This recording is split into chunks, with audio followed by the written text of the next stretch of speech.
The 870th edition of the MMA Gambling Podcast on the Sports Gambling Podcast Network is brought to you by Underdog.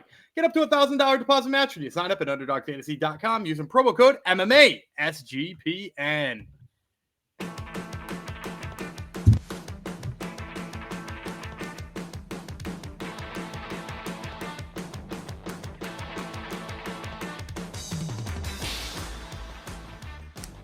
Howdy ho, Degenerinos. Welcome to episode 870 of the MMA Gambling Podcast and Sports, a gambling podcast network dedicated to profitize Dubs, who wonders if Gumby is his long-lost dad. Now, excuse me, that is the sign of finally making it to the big time when people come out of the woodwork and claim to be your long-lost offspring. So Gumby really, my co-host, has definitely made it. I have not. I am the Canadian Bogatir as of today, Jeff Fox. You know, notice who I did not dedicate this episode to. I did not dedicate this episode to UFC 318 because what is this slop? They claim it's a pay-per-view. When you look at the fight card, I think I beg to differ. They expect us to pay for this card, Gumby. There's nothing of significance on this card. So I was bad mouthing it before we went to it. So I'm not gonna play the UFC saint here too. But I will say, while the pay-per-view is inexcusable, it's not even close to a pay-per-view card. Bad odds too. That's the thing. It's not even like close fights. But anyhow, yeah. The one thing I do like is the prelims has a lot of like fun prospects on it. It would be like if I was trying to excuse a Apex show and be like, oh, these prelims could actually be pretty great. But not for a pay-per-view. Like it's got a couple of fun prospects and they're fighting each other. Lock Dog. I don't think we have the same definitions of fine. There's other ones, sure. Well, you still call Kyler Phillips? No, he's not a prospect. No, but there's even like everyone is so far off from being meaningful. Like we suffer through the UFC Apex slop because we get good pay-per-views, but yeah. This one we get no title fights, no number one. Oh, BMF, sorry. You corrected me already off air. No number one contender fights, like number two contender fights. No, like it's interesting, but it doesn't matter how good it is. We're going to watch it. We're going to bet on it, right? Yeah, that's right. That's right. Before we actually do that, I should, this is a very rare occurrence, so I should bring it to everyone's attention. Gumby's ahead of me in the money race this year for the UFC. So I'll give him his props while I can. He's up $66. I am up $59, so it's very, very close. Ooh, that is close. I hit 4 out of the 5 underdogs on UFC Nashville. Mm-hmm. 5 of them won. I hit 4 of them. Or no. I called for 5 of them, and 4 of them won. Yeah, I hit every underdog, though. Yep. Which is, that's a good night. I'm ahead of you underdog-wise for the year, which is surprising, right? That's weird as hell. I don't know how that's possible. Up 46% to 37%. I'm up 800. You're up 700. I'm up 13% ROI. You're up 7%. We're both doing very well on it. Yeah, it's confusing as hell, though. Yeah, I know, it is. Hey, that's why I'm not Chalks anymore. Maybe that's because you took Austin Lane. See, yeah, the one that doesn't come through, you have to bring up, right? Austin Lane was really bad. You've made horrible plays yourself too. Also, you picked against Walter Walker. How dare you, dude? He looked. Well, when I start picking him, that's when he's gonna start losing. So yeah, it's good enough. Like heel hooks don't. Jiu-jitsu doesn't work in MMA, and heel hooks really don't work in MMA. Heavyweight. Oh boy, yeah. Interesting. Speaking of bad heavyweights, we got some coming up, Gumby. We got the worst of the worst heavyweights, and I'm considering whether I should pick him still or not. Because we were bragging about his teammate who was in good shape for moving up to heavyweight, and then promptly got himself heel hooked by Walter Walker. Yeah, no, but that person, we're not going to say any names because we're not making plays yet. That person's fighting perhaps the worst heavyweight, and I'm still thinking, should I take the worst heavyweight over that guy? Because that guy looked so bad in his last fight. It's a wild time. It is a wild time. All right, before we dive into it, you can get all SGPN picks and props for free with the SGPN app. So get it wherever you get your apps, the SGPN app. Okay, let's dive into it, shall we? We're the event, you probably think we're talking about PFL, but no, we're talking about UFC. UFC 318, Holloway versus Poirier 3. Every 7 years or so, these guys fight. It's about even 6 years this time. 7 years. It was 2012, 2019, and now 2025. We're not talking about them today, though. We're going to talk about the 9 fight. 9-fight prelims is going down New Orleans, Louisiana this coming Saturday, 6 p.m. Eastern time. A positive, I saw a headline that Joe Rogan was not on the fight card, so that will be good. That's a positive. No Joe Rogan? Yeah, I guess He maybe usually does all the domestic ones. I know. Is New Orleans too woke or something for him? What's going on? I don't think that's. Do they have some kind of like? Is there some kind of law there he doesn't approve of? Anyhow, yeah, I just saw he's not. Maybe because they talk French and Canadians talk French. Could that be it? I don't know. Smoothie King Center is where it's going down. New Orleans, Louisiana. Definitely not a Superdome level fight card. We're starting things off with a favorite of our podcast, Carli Judice. She's fighting in the flyweight bout against Nicolle Caliari. Short queen alert, right? She's like what 5'2", I think, 5'3", and she's fighting at 125. Nicolle Caliari. So not the shortest of her short queens, but still a short one. Let's break her down by telling you about her first. Caliari. She's actually 5'3". I looked it up. Her nickname is not Robzilla. That's another person coming up. She got no nickname. She's 8-3. 5 knockouts, 3 submissions. So he's finished every one. She's been submitted once. 0-1 in the UFC. 4-1 over her last 5. She lost her last bout. 1-0 contender series. 0-1 in Invicta. Used to fight down at 115. Where most 5'3" people fight. 2015 Pro MMA debut. She got outstruck in the UFC and the contender series by 1.72 strikes per minute. She's got better grappling stats than Judice. She's at plus 280. Crispy Carli Judice, 4-2 with 4 knockouts. Never been finished in a fight. 1-1 in the UFC. 1-2 over her last 3, but she won the last fight via TKO. Yeah, I mentioned I was thinking she was on the shelf forever. She already fought this year. You were right, Gumby, all along. Yeah, like usual. 0-1 in contender series, but she still got a contract. Who did she get beat up by? Well, it wasn't a beat up. It was a split decision, if I'm not mistaken, and it was Ernesta Caracate. Yep, correct. Judice's coming out looking better than Carnicate probably at this point, I would say. He's fed at 135, 4 inches height, 6 inches to reach over Caliari. 3 years younger, 3 times more active landing strikes. She's outstruck her opponents by 1.17 strikes per minute. Minus 309. Carli Judice moving up in the world, Gumby. Yeah, and I'm going to go with Carli Judice here to open up the night. First of all, I just really like her striking. I think it's kind of gone underrated despite the, because she lost 2 fights in a row there. She lost her contender series fight to Caracate in one of the best contender series fights of all time. And then she lost to, Gabby Fernandez in the next one, also a split decision, if I'm not mistaken. So she looked pretty darn good in those fights. The hands got going and stuff like that. And I think her hands are going to be way with the 4 inches of height she's got in, similar reach. And, for Caliari, the path to victory is obvious. She needs to get this fight to the ground. But, we even saw with Gabby Fernandez. Gabby Fernandez didn't do a good job of getting Carli Judice to the ground. And Caliari's a very small 125er. I could kind of see Judice both, first of all, keeping enough length so that those shots come from a far ways away. And then in addition to that, her takedown defense is like 70%, right, on her career. So she's got good numbers in terms of defending the takedowns and against, I don't know, maybe a better grappler than Caliari is. And, Caliari, again, good subs, liked her on contender series, but if she can't get inside, I think she's going to get blasted on the feet. So give me Carli Judice here. Yeah, I agree with all that.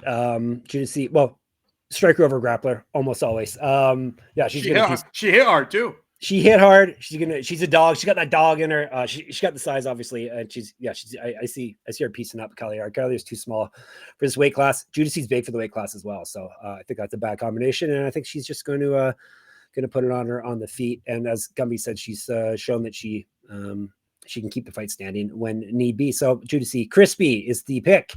I saw people in the Discord in on Caliari though, so interesting. I mean, if you're gonna get in on her, the one thing I will say, just get in on her submission line, because I don't think she'll have enough control to win this fight at all. But I could see if the fight did hit the ground for a second, she pulled a quick submission because that's what she did to.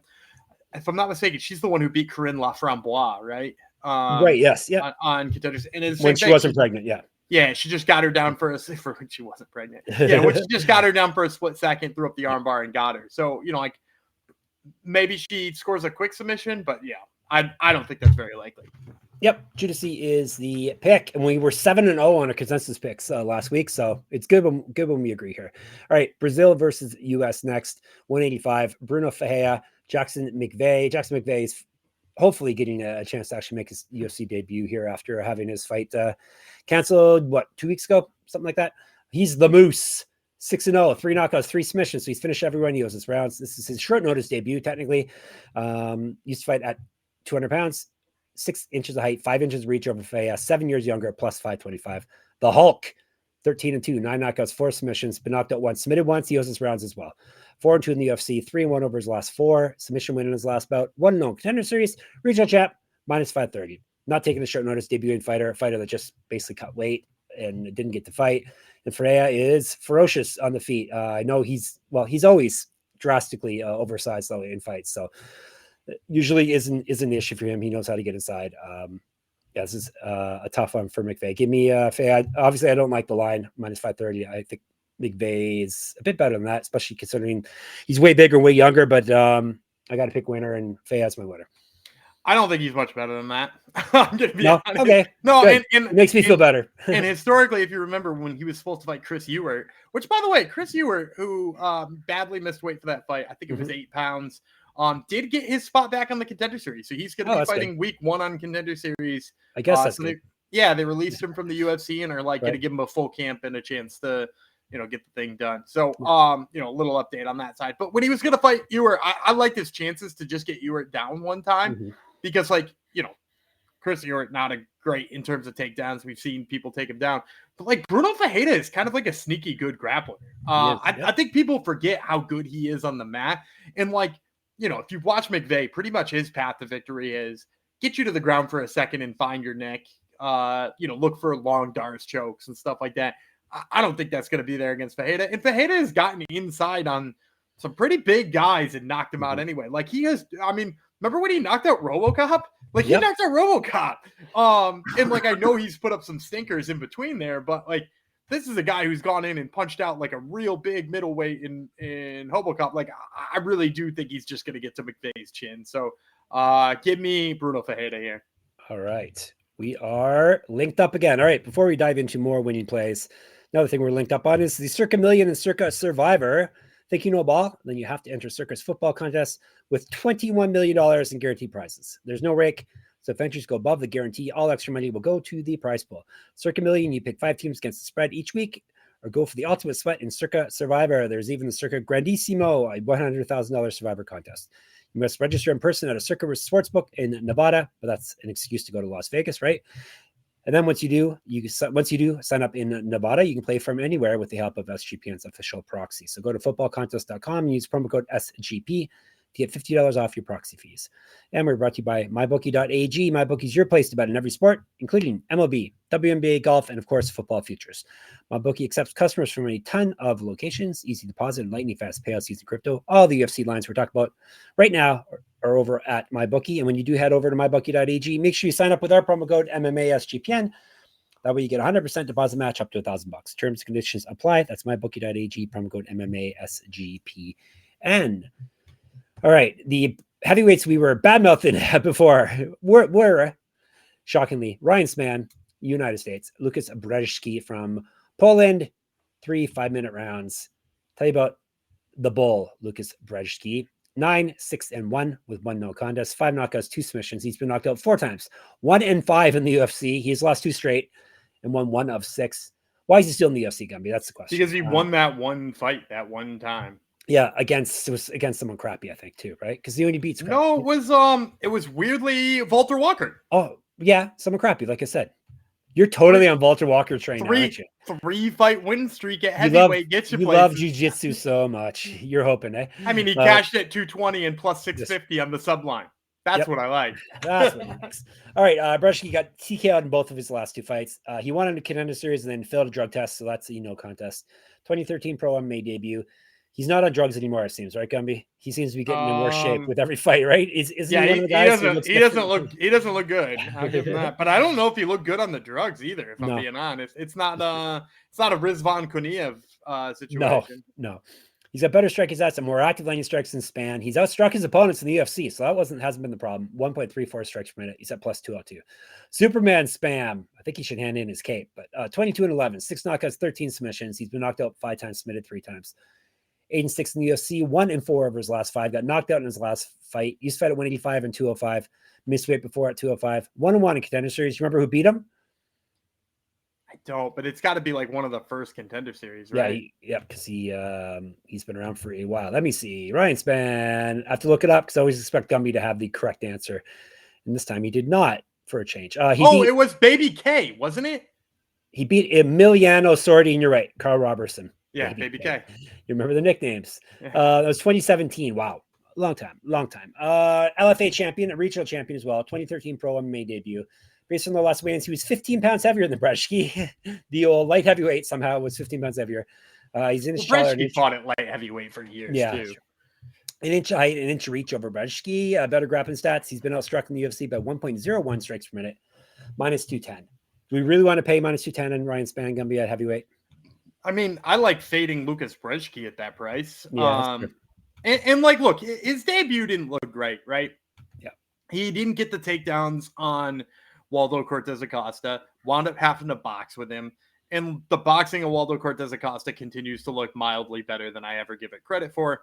And, now the takedown defense does too, in retrospect, because didn't he go down and stuff? What was it?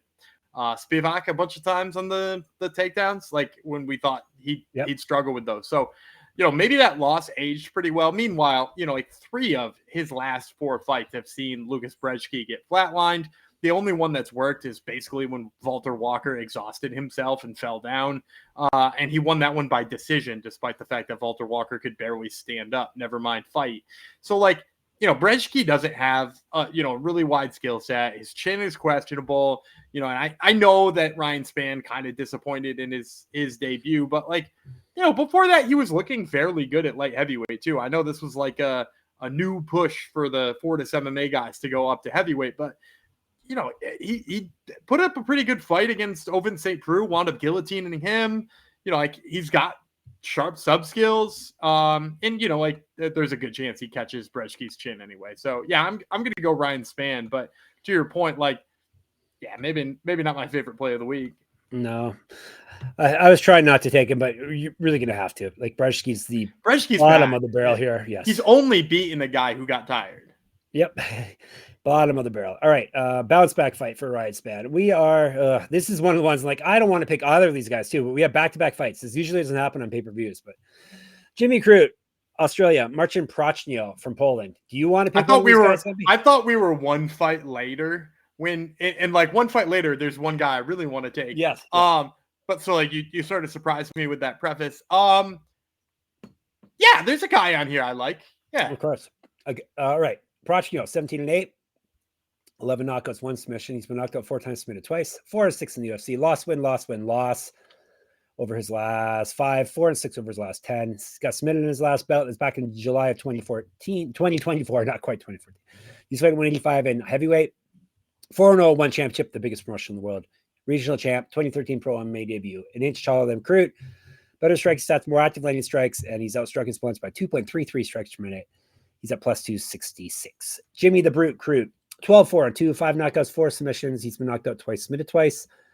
4-4-2 in the UFC. He's 0-1-2. Somehow he's got 2 draws over his last 3 fights. Over his last 3, 0-3-2 over his last 5. Draw in his last fight. He's not lost since July 2023. He's not won since October 2020. 1-0 Contender Series, a regional champ. 8 years younger than Prachnio. He's outstruck his opponents by 0.74 strikes per minute. Better grappling stats than Prachnio, minus 290. Now, I was pondering this one, but I got to go with Crute. Prachnio can't keep the fight on the feet. He can't stuff takedowns, and Crute's going to take it. Crute's not horrible on the feet as well, but hopefully he just takes him down and finishes the fight down there. Yeah, I went back to look at some stats to be like, are there fights with Marcin Prachnio where I can like see him fail to defend a takedown where I'm like, okay, then I'll feel better about him. And then I was like looking through the stats. I was like, he gave up a takedown to Ike Villanueva, the bare knuckle boxer guy. Yeah. And like, I like Ike Villanueva, but Ike Villanueva is just a boxer. And like, to see him score a takedown in there, you're kind of like, man, what is Prachnio doing? And then, like, there are other fights where you see Prachnio give up 6, 7 takedowns. He looks like a fish out of water on the mat. Yeah. He actually was the recipient of one of our biggest cashes on this show. Do you remember when we got Modestas Bukauskas by submission at 12-1? And again, Bukauskas hadn't had a sub in a while, and I'm like, but this guy will give you a sub, is the thing. And I think people forget how good Jimmy Crute's jiu-jitsu game is too. Mm-hmm. Remember, this is a guy who submitted Paul Craig, which like beating Paul Craig at this stage, not crazy, but like back when Paul Craig was in his heyday, even him was impressive. Submitting him is even crazier. Yep. And that's like the submission game he brings. So yeah, I'm here for the Crute. All right. Jimmy the Brute Crute. We're both in on him. All right. This fight, you want to pick someone in this one, Gumby, right? Oh yeah. Yeah, this is my guy. Adam Fugitt. It must be Adam Fugitt you want to pick. I do like Adam Fugitt. He gives a good interview too. He does. He's from the United States. Islam Dulatov. He is from Germany. They're fighting 3 5-minute rounds. Is it Germany? Is that a German flag? Yeah, it's a German flag. Yeah, it's a German flag. They're fighting 3 5-minute rounds at 170. Let's break it down by telling you about Mr. Crute. Not Mr. Crute, Mr. Fugitt. 10-4, 5 knockouts, 3 submissions. He's been knocked out twice, submitted once. 2-2 in the UFC. Lost win over his last 4. 6-2 over his last 8. He's not lost since June 2023. He has World Regional Championships on his mantle. Correct. Get all their merch at sportsgamblingpodcast.com/store. Get sticky. He's fight at 185, 2 inches of reach over Dulatov. He's outstruck his opponents by 0.24 strikes per minute plus 500. I was wearing my Get Sticky shirt the other day, and my mother-in-law's like, "Who's Gumby?" How to explain to who you were, Gumby. As if she doesn't know. The Ripper Dulatov. 11-1, 7 knockouts, 4 submissions. He's never been finished. He still has his rounds, though. This is his debut. He 1-0 in the Contender Series. He's won 11 straight fights. He lost his debut back in September 2019 and has not looked back. He's fought at 145 and 155. 2 inches height over Fugitt, 9 years younger, better striking stats, 3 times more active landing strikes. This is all very small sample size, but still. Better grappling stats. He outstruck his opponent on the Contender Series by 8.78 strikes per minute, minus 530. That's a hefty line for a newcomer, right? And that was Vitillo Antunes too, who is like not a joke. And that's what Dulatov did to him. No, it's Dulatov all day here today.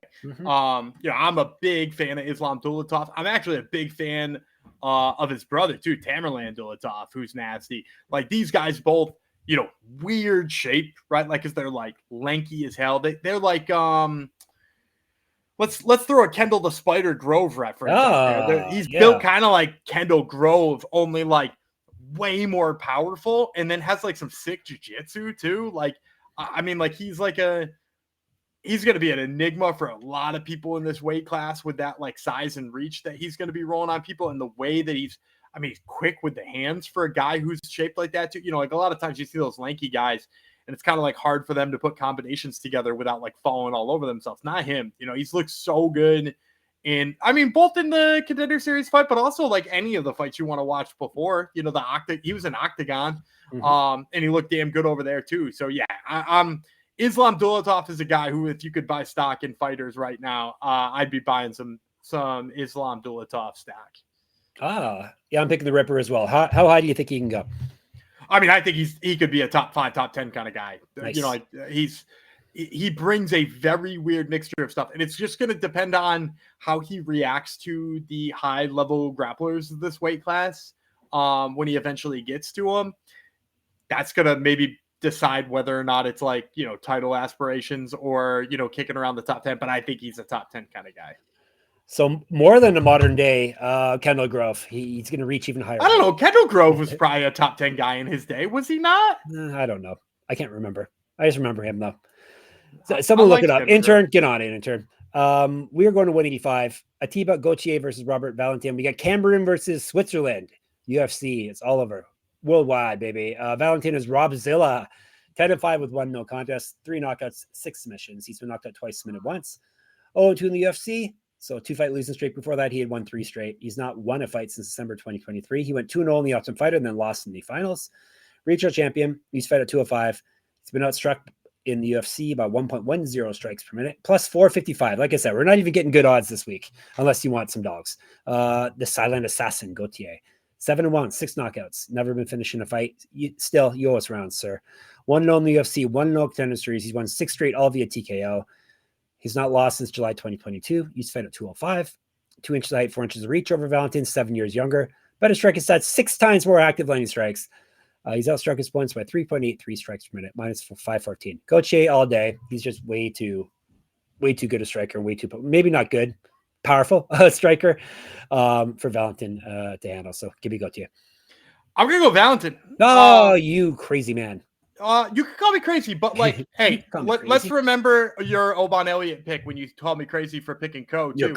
You're so crazy. And I think similar things about this fight too. When we watched Ko dismantle Oban Elliott in an embarrassing fashion, I was like, look, you're underestimating how good of a grappler this guy is. Yeah. If you go back and you watch Valentin on the regional scene, or even some of his work in The Ultimate Fighter, right? Like he armbarred Paddy McCrory. And he had a vicious knockout in the first fight, but he's not really a striker. And then his first 2 fights in the UFC, which I think is what's got this line where it is. Yeah. He fights wrestlers. He fights Ryan Loder, who's an incredible wrestler. He fights Therese Finney, who did he beat Therese Finney? No, probably not. He got held in place for like 13 minutes, but he landed the only damage that was in the whole fight, and if he had opened up with some of those elbows earlier, he probably would have stole a second round in there. And so, like, for me, like, he's finally getting a striker. He's finally getting a guy who he has the grappling advantage over. And I wanted to remind myself, because I saw, the 91% takedown defense of Ateba Gautier. And if you go back and you watch his Contender Series fight, he stuffed 10 out of the 11 takedowns from Yura Naito. Now, Yura Naito, not known for his grappling abilities, but if you watch the first takedown, that's the one that lands. Yura Naito gets in on a takedown like 3 minutes into that fight or 2 minutes into that fight, and Gautier has no idea how to get off of his back. He basically just lays there and gets beat up for the rest of the first round, and then comes out in the second and is like, clearly his corner yelled at him, like, don't get taken down again, you're going to lose this fight.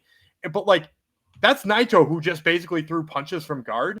He's now going to have to deal with somebody who slices through the guard and who throws mean elbows and is looking for Darius chokes and is looking for, all kinds of other things. And it's been damn good at getting them too. Like, go back and watch his fights in Aries. Like, he is a beast at looking for submissions. I'm just saying, like, we've got a guy who looks like a relative novice when the fight hits the mat and a guy who looks pretty damn good when he's on top. I'm going to take the, what'd you say, plus 455 on that? Yep. Why not, right? Yeah, Why not, Gumby? Go for it. We did it before. Gumby always lives and dies in Grappler Hill, so we'll see. We'll see how she goes here. Francisco Prado is in the next fight. He's from Argentina, so you know where he's fought, what promotion he's fought in. Samurai, you got it. He's fighting 170 against Nikolay Veretennikov. He is from Veretennikov from Kazakhstan. Let's break her down. We finally got close odds here. Veretennikov, 12-6, 9 knockouts, 1 submission. He's been knocked out twice, submitted once. 0-2 in the UFC. Before that, he had won 3 straight fights. Got TKO in his last fight. He has multiple regional championships on his mantle. Correct. Get our merch, sportsgamepodcast.com/store. 0-1 in Contender Series. Gumby, who'd you lose to? Is he a Billy Goff loss? Oh, you're gonna make me look it up. You're gonna make the intern. Look it up again. We should have a summer intern, should we not? He lost to. He shouldn't be in the UFC if he lost. Billy Goff. No, he didn't. He lost to someone much better than Billy Goff. Better than Billy MM. Oh, Michael Morales. That was the Michael Morales fight. Yep. Yes, that looks. Who did Billy Goff beat? I'm not going to look it up. Somebody like Veretennikov. Veretennikov used to fight at 185, 2012 Pro MMA debut, 3 inches height, 5 inches of reach over Prado, plus 125. Francisco Prado, 12-3, 6 knockouts, 6 submissions. He's finished everyone. He's never been finished himself. 1-3 in the UFC. He also has lost 2 straight and only won 1 of 4. He's not won since July 2023. However, he's a 2-time Samurai Fighthouse champion, 2 different weight classes. He fought he fought at 185 and 170, so he was a champ at both. Get back, spreadsheet, get back. What can I tell you? 13 years younger than Veretennikov, more active landing strikes, better grappling stats, minus 133. Finally, a close line, I guess, because both guys are winless in their last 2. Yeah, but Prado's looked a lot better. Although, didn't you take Prado when he Here you go again. He recently got blasted in? What are you doing? I know I had the other side because I was like, "You're not taking Prado. You're not taking Prado here." Hang on, worst. I'm so nice to you, and you're the worst. It was Zellhuber. Zellhuber, yes, it's true. I remember now. Yeah. Oh, also, I looked up who Billy Goff beat on the Contender Series, and it was Szymon Smotritsky. So, similar sounding name to Nikolay Veretennikov. Smotritsky. Yeah, you're on Team Prado with me this time? I'm going to go on Team Prado on you in this time. I do think he's looked better. The biggest deterrent for me, because I thought about this too, is I was like, the thing I don't like about Prado, and especially why I didn't like him against Daniel Zellhuber, is he just doesn't extend his arms on his strikes. Mhm. You know, he's really tight to his body, tight with T-Rex. hooks. There's not a lot of extension yet. And against Veretennikov on the feet, that could be a problem. The problem for Veretennikov is he's awful at takedown defense. Austin Vanderford just took it to that guy and made it look like he's never grappled before, and that's a problem, right? And I think we haven't seen a lot of grappling from Francisco Prado in the UFC, but he is a guy who does have a decent bit of grappling in his past, some pretty good submission skills as well. So like, I think the idea of Prado just like grappling his way out of this one, and you know, he's got big power too. That's worth noting too. And I think he either finds a home or finds a takedown. Yeah, he's got as many submissions as knockouts, 6 submissions, 6 knockouts. So he knows what he's doing on the ground as well. Yeah, Prado's my pick as well. Way younger, which helps. And he's a finisher, which is good as well. So, and he fought in Samurai Fight House. So come on. Yeah. What more do you want? All right, before we dive into the last couple picks for the prelims, let me tell you about Underdog Fantasy. Underdog Best Ball Mania is happening all summer long, giving away $15 million in prizes, including a $2 million, not a $2 million, $2 million to first place. No waiver wire, no arguments about trades. Best ball is the best way to play fantasy football. Underdog is also a great place to play pick'em, as Gumby will tell you right now with a winning play. Yeah, not a lot of sports going on towards the end of the week unless you're real into NBA Summer League or golf. So, you know, obviously we got the Open Champion this weekend. I think I'm going to go with my guy Shane Lowry. I like his lower than 70.5 strokes in the first round. You know, obviously it's a tough course, but I think him playing pretty close to home, I like his chances here to stay under 70.5. Guess who wrote an article last night that Shane Lowry is going to be top 5 after round 1? This guy. Ooh, right that's bold. That's bold. Plus 1,000. He hasn't been playing great, but I do think under or lower than 70.5 is a good play. Yeah, he's done that 3 or 4 times, I think, at the Open. See, I know my golf now, apparently. Anyhow, when I hit my plus 1,000 bet, I will let everyone know. But back to Underdog Fantasy, you can play golf there as well. So sign up for the code MMA SGPN. That'll be you claim your special pick and first time deposit offer up to $1,000 in the bonus credit. So underdogfantasy.com, promo code MMA SGPN. And you've heard us talk about Rhythm before, and they just dropped a game-changing feature called Power Trends. It's essentially the best of the best of what their house model has to offer. These are AI-detected patterns where Rhythm's model has consistently won and has a high ROI. Think a strikeout prop that wins 59% of the time when the line and win probability hit a certain range. Power Trends are updated daily and exclusive to Rhythm. No touts, no noise, just clean data-backed bets. Here's some stats for you. MLB Power Trends are 254 and 147, which is a win rate of 63% and an ROI of 4.5% in their past 400 bets. And WNBA Power Trends are 35 and 20 since launch, 63.64% win rate, 20.7% ROI.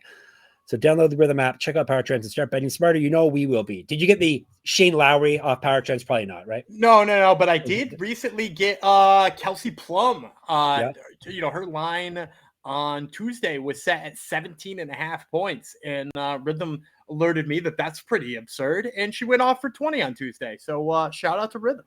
Boom. 7-day free trial by going to sportsgamblingpodcast.com/Rhythm, RITHMM. 2 fights left. I guess this one could be at one point in time a Apex main event.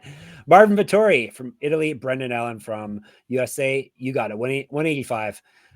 Let's break it down. So it's a good pay-per-view if these guys are on the prelims, right? All right. Vettori is the Italian dream. I don't know whose dream it is, but nonetheless, 19-8-1, 2 knockouts, 9 submissions. He's never been finished. He's durable, to say the least. 9-6-1 in the UFC. He has lost 2 straight, won 1 of 3 and 2 of 6. 1 of 4, excuse me, 2 of 6. He's not won since March 2023. Used to fight at 170 and 205. Regional champion, missed weight at 170, but that doesn't matter at this point. He's been a long time 185er. 2012 Pro MMA debut, more active landing strikes than Allen. He's outstruck his opponents by 0.17 strikes per minute, plus 185. All in, Allen is 24-7, 5 knockouts, 14 submissions. Been knocked out twice, submitted once, 12-4 in the UFC. He's lost 2 straight. Before that, he won 7 straight. He's fight at 170 and 205, just like Vettori. LFA champ, regional champ, 2015 Pro MMA debut, 2 inches taller, an inch of reach over Vettori, 2 years younger. He's been outstruck by 0.12 strikes per minute, minus 198. Allen's had his time in the sun. He had his run. It ended, sadly, but I still think he's better than Vettori at this point. Pretty much it. They're kind of similar strikers. Allen's more dangerous, I think. Better grappler. and more dangerous actually on the feet too than Vettori at this point. So I like Allen to take care of Vettori here. I'm gonna go Vettori. Really? Allen's looked really bad in his last. He has, fights. but like Vettori, really bad. Yeah, but like, so who is Vettori lost to? Go ahead and read out the list of people he's losing to. Like, it's the top of the division every time he loses. Yeah. You know, like he's not out there losing to. I mean, Brendan Allen arguably lost that fight to Chris Curtis, right? Like Chris Curtis outstruck Brendan Allen pretty handedly at 185, and like again, Chris Curtis probably should have been in. And he knocked him out the first time they fought, and then the second time he outstruck him. And in that second time, Brendan Allen got 5 takedowns, right? And it was still a split decision. That's how close it was in terms of because he got so badly beat on the feet. And like when you take away those takedowns, right? Because he's not taking, he might be a better jiu-jitsu specialist than Marvin Vettori, but he's not a better wrestler than Marvin Vettori, right? Vettori continues to be a better wrestler. I mean, like you go back and watch Brendan Allen fight Jacob Malkoun and get taken down 7 times in that fight. And like to me, Brendan Allen has just always had the out of being like, okay, well, if it's grappler versus grappler and I can't get it down, I'm the slightly better striker than Paul Craig. I'm the slightly better striker than Jacob Malkin. You know, like I'm better strikers than those guys. Is he a better pressure fighter and striker than Vettori? Like, I think Vettori could hang with Chris Curtis on the feet, and Chris Curtis did more than hang with Brendan Allen on the feet. So, you know, I think Vettori probably, first of all, is going to be in the better grappling positions because he's the better wrestler. And then in addition to that, I think his pressure and his boxing is probably too good for Brendan Allen. So I'll take the dog money on Marvin Vettori. Imagine, never thought I'd see the day that you're defending Marvin Vettori, but we'll see. Yeah, it's not great. But like... No. But like you said, Allen does not look good. And this is middleweight. You don't need to be great. Nope. All right. One of these guys in the next fight's great, right? Or at least fun. Kyler Phillips, United States, Vinicius Oliveira, who you probably don't know who that is. I'll let you know who that is in a second. He's from Brazil. 3 5-minute rounds. Tell you about the Matrix. Kyler Phillips, 12-3, 5 knockouts, 2 submissions. Never been finished in a fight. 6-2 in the UFC. He's won 3 of 4, but he did lose his last fight. 0-1 and tough. 1-0 contender series. 2 inches reach over Oliveira. Better strike sets. More active landing strikes. He's outstruck his opponents by 1.81 strikes per minute, plus 135. Lock dog, baby. LOKDOG. He's 22-3. That's Oliveira. 16 knockouts, 2 submissions. He's been knocked out 3 times. 3-0 in the UFC. He's won 5 straight and 11 of 12. 1-0 contender series. Regional champ. He's fed at 125. 2015 Pro MMA debut. An inch of height over Phillips. He's outstruck his opponents by 2.15 strikes per minute. Minus 139. We're in on Lock Dog, right, Gumby? Yeah, I'm in on Lock Dog. Yeah, I'm in on Lock Dog. Yeah, I mean, like, it's a tricky one for me because Kyler Phillips is such an anomaly. And I don't mean that, you know, he shows up with skills you're not used to or does this thing or does. I mean, he's an anomaly because he's like is in the perfect mental space or in the worst mental space you could possibly be for fights. And it seems like it just oscillates between fights and you never know what version of him you're getting. But in that fight with Rob Font, it really did feel like he kind of faded down the stretch and couldn't put it together. By the way, I had Rob Font in that fight too. You were ready to write Rob Font off, but I reminded people that he was fighting a TriStar and was probably going to beat Kyler Phillips. You know, just to remind people. But yeah, you know, I think in that fight, you know, you saw Kyler Phillips got a little bit of his wrestling going, which is pretty much what you need to beat Lock Dog, right? Because that guy's a maniac on the feet, comes with an incredible pace. You know, I think he's going to need the takedowns, but even then, like the top pressure and control of Kyler Phillips is really not held up in his past fights. You know, you saw it in the Raulian Paiva fight, which he lost. Remember, he lost to Raulian Paiva. You know, obviously he's beaten some better guys too. He beat Pedro Munoz and Raoni Barcelos, who are both seemingly kind of trailing off on their career. But I think Lock Dog's pressure, I think his pace, I think his boxing does enough. And really, I think it's the cardio that does it more than anything. Yeah, he's just too dangerous not to pick at this point. He's not getting knocked out by Phillips. So I don't see Phillips beating him. So Oliveira is the pick. All right, recap. Oliveira, both in on him. He's got Vettori. I got Allen. We got Prado. He's got Valentin. I have Gautier. We both have Dulatov. Both have Crute. Both have Spann. Both have Ferreira. Both have Judice. So if you don't want to choose between which parent you love most, just pick all the ones that we're consensus on because we're really good on consensus picks there. All right. back tomorrow with the amazing pay-per-view. It's a pay-per-view. It's got to be amazing. The top 5 fights. Until then, we'll be in the Discord, sportsgamblingpodcast.com/Discord. Hit us up on the YouTube comment section, MMA Gambling Podcast. Twitter, SGPN MMA. He's at Gumby Real, and I'm at Jeff Fox Writer. Jeff Fox Writer on Instagram. Head over to my Substack, moneymma.substack.com. Enter my free UFC 318 Pick'em contest there. Listen, get more Gumby in your ears at Top Turtle MMA. Who's on it this week, Gumby? Carli, Judice, and Robert Valentin, who we talked about, both of those guys. And you pick both of them. You don't always pick who's on your show, but you pick both of them this time.